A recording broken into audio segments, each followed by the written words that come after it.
Hello everyone, मैं शुभम। आज हम देखने जा रहे हैं न्यूटन्स का सेकंड लॉ, रियल लॉ कैसे है। तो हम पहले देखते हैं न्यूटन सेकंड लॉ है क्या।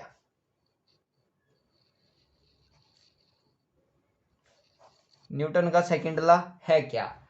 तो न्यूटन्स का सेकंड लॉ ये है, the rate of change of linear momentum directly proportional to the force net external force. कितना उसका नेट एक्सटर्नल फोर्स है उसके डायरेक्टली प्रोपोर्शनल है।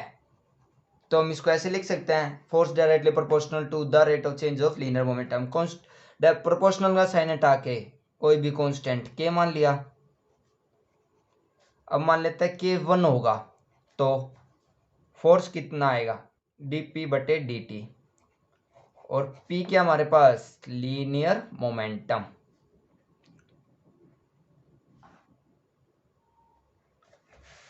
p क्या हमारे पास, लीनियर मोमेंटम। अब हम देखते हैं कि p क्या है, mv/dt।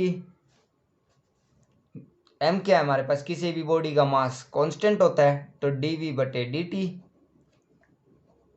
dv/dt क्या होता है, एक्सेलरेशन। तो ये ही हमारे पास सेकंड लॉ न्यूटन का। अब ये रियल लॉ कैसे है,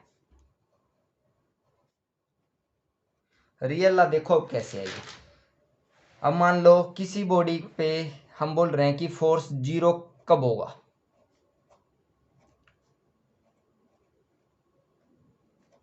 कब होगा फोर्स 0 होगा। तो इसका मतलब m में 0 होगा। m कभी भी 0 नहीं हो सकता क्योंकि मास है, तो बॉडी का 0 कैसे हो सकता है। तो इसका मतलब एक्सेलरेशन 0 होगा। एक्सेलरेशन कितना होता है, change in velocity per unit time 0। अब पहली कंडीशन जब v, पहली कंडीशन जब u और v दोनों 0 हो जाए, इसका मतलब बॉडी किस पे है, एट रेस्ट पे। समझे, जब बॉडी रेस्ट पे है तो एक्सेलरेशन 0 है, एक्सेलरेशन 0 है तो मतलब फोर्स 0 है। सेकंड, जब v और u दोनों इक्वल हो जाए, दोनों इक्वल हो मतलब एक्सेलरेशन 0 हो जाएगी, एक्सेलरेशन 0 मतलब फोर्स 0। ये क्या हो गया हमारे पास, जब यूनिफॉर्म वेलोसिटी हो। यूनिफॉर्म वेलोसिटी से कोई भी बॉडी जब मूव होती है, तो इसका मतलब क्या होगा, यूनिफॉर्म वेलोसिटी से बॉडी मूव होती है, इसका मतलब फोर्स, कोई भी फोर्स रिक्वायर्ड नहीं है बॉडी को यूनिफॉर्मली मूव करने के लिए। यही हमारे पास क्या था, फर्स्ट लॉ। यहां से क्या हो गया, फर्स्ट लॉ डिराइव हो गया, फर्स्ट लॉ ऑफ न्यूटन्स का।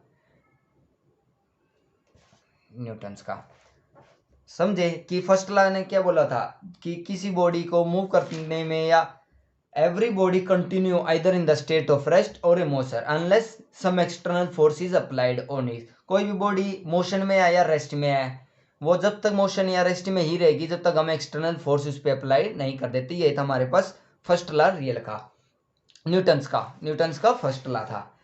तो यहाँ से हमने सेकंड लॉ से प्रूव कर दिया फर्स्ट लॉ। अब आता है थर्ड लॉ, कैसे प्रूव करा इसने कि वो रियल लॉ कैसे है। तो थर्ड लॉ देखते हैं हम कैसे प्रूव किया।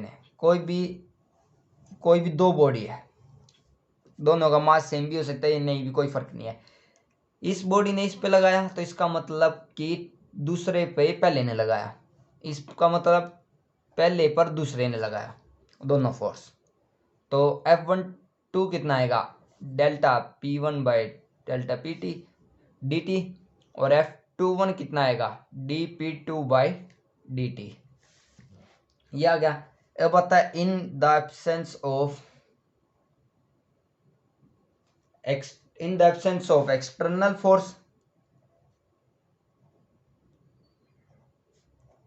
in the absence of external force linear momentum is conserved।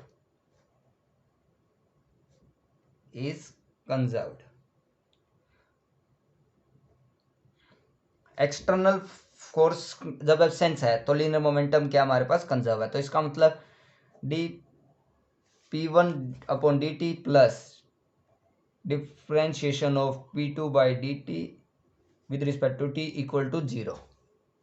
तो ये क्या था हमारे पास F12, ये क्या था हमारे पास F21, ये क्या हो गया आपस में 0।